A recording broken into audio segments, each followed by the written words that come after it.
अनैतिक संबंधाला विरोध करत असल्याच्या कारणावरून मुलानेच तोंडावर उशी दाबून आईचा खून केल्याची घटना कुपवाड नजीक मानमोडी या गावी गुरुवारी सकाळी उघडकीस आली.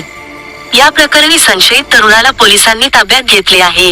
याबाबत कुपवाडमधील औद्योगिक वसाहत पोलीस ठाण्यातून मिळालेल्या माहितीनुसार मानमोडी, तालुका मिरज येथे गुरुवारी सकाळी संगीता जीवन झेंडे, वय 48 या महिलेचा संशयास्पद मृत्यू झाल्याचे निदर्शनास आले. पोलिसांनी मृतदेह तात्काळ सांगलीतील जिल्हा सामान्य रुग्णालयात शवविच्छेदनासाठी पाठवला. वैद्यकीय तपासणीमध्ये महिलेचा मृत्यू श्वास कोंडल्यामुळे झाला असल्याचे निदर्शनास आले. मृत्यूचे कारण वैद्यकीय तपासणीत समोर आल्यानंतर पोलिसांनी मुलगा जगदीश झेंडे, वय 28 याला चौकशीसाठी ताब्यात घेतले असता खून झाल्याचे स्पष्ट झाले.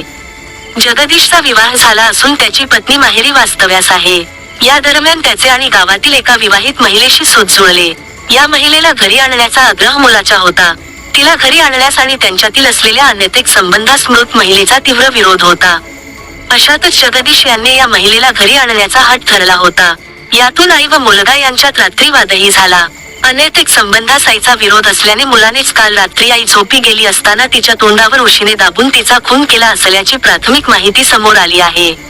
या प्रकरणी संशयितास ताब्यात घेण्यात आल्याचे सहाय्यक निरीक्षक आनंदराव घाडगे यांनी सांगितले.